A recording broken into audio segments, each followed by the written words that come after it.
Аңызға сәлем, тауық етінің рецепті. Ең алдымен тауықтың үстіне тұзымызды, қара бұршымызды, қызыл бұршымызды қосып аламыз. Оның үстіне лимон сығамыз және оны жақсылап араластырамыз.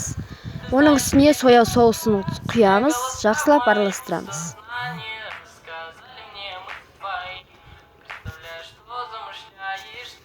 Және оның үстіне өсімдік майын құйып, оны да жақсылап араластырамыз.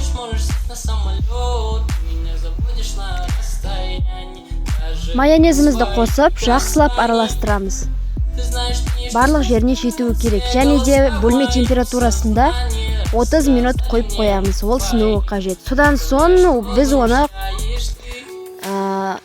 духовкада 180 градуста 40 минут пісіріп аламыз.